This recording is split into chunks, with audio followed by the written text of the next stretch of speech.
Good morning, Countryside. I'm Megan Jones, and this is UPC.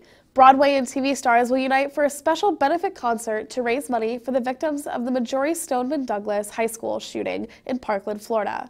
From Broadway with Love, a benefit concert for Parkland, USA will take place today at 7 p.m. at the BB&T Center in Sunrise, Florida. Matthew Morrison, Rachel Bloom, Wayne Brady, Jessica Vosk, and the Pentatonics Kirsten Maldonado are all set to perform.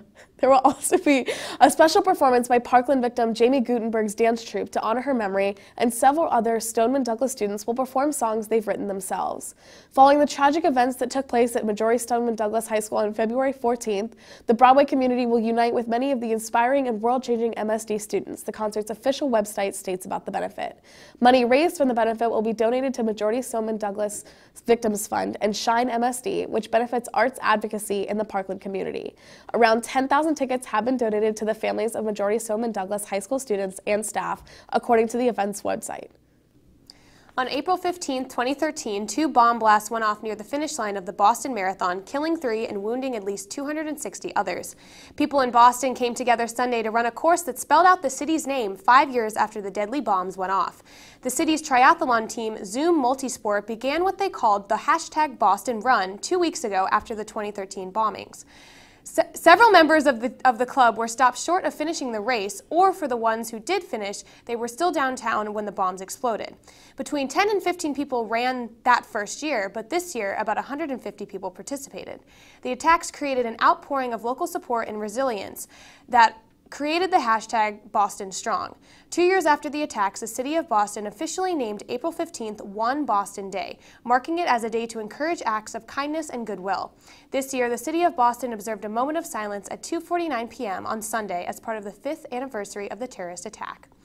Attention ISTEM and CCT seniors. If you are planning on attending the ISTEM CCT senior banquet, please submit your invitation back to Mr. Simeon in B2, along with payment for any guests you are bringing no later than Friday, April 27th in order to attend. See Mrs. Clausen for any questions.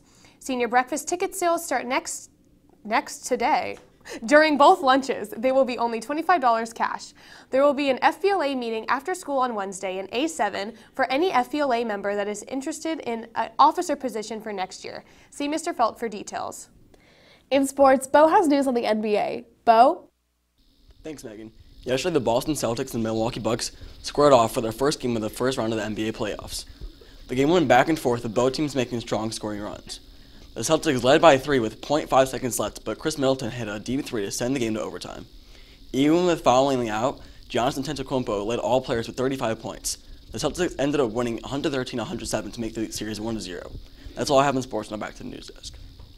PDQ, the award-winning brand birthed in Tampa in 2011, recently opened its first ever airport location on March 20th and chose Tampa International Airport for obvious reasons. PDQ, short for People Dedicated to Quality, is famous for its hand-breaded chicken tenders and will serve many of its classic chicken wraps, chicken sandwiches, and salads. Aside from these traditional favorites, this location introduces the first ever breakfast menu, served from 4 to 10:30 a.m., featuring sandwiches, bowls, tater tots, coffee, tea, and other soft drinks. Bow Nuts are also on the new breakfast menu, which are PDQ's signature donuts made of homemade biscuit dough that is cooked and then dusted with powdered sugar and served with a side of homemade toffee dipping sauce. The new site sits in the heart of the busiest terminal, Airside C, and is part of Phase 1 of Tampa International's master plan, expansion, and concessions redevelopment, which adds 69 new restaurants, bars, shops, and spas to its main and airside terminals. Airport CEO Joe Lopano says they are delighted to welcome PDQ to the airport. The Braden River High teen that was called a distraction to students for not wearing a bra has sparked a national discussion.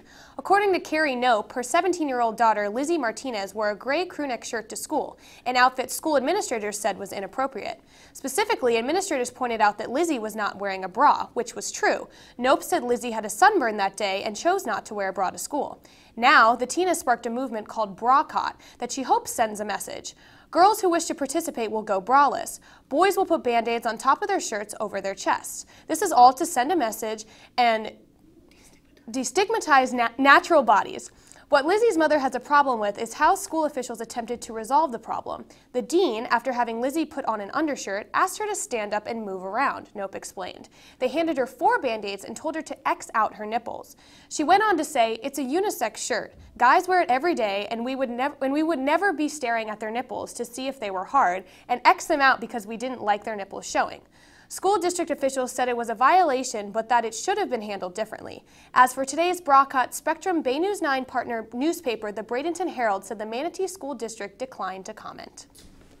That's all we have for you today on UPC. Thank you for watching and have a great day, Countryside.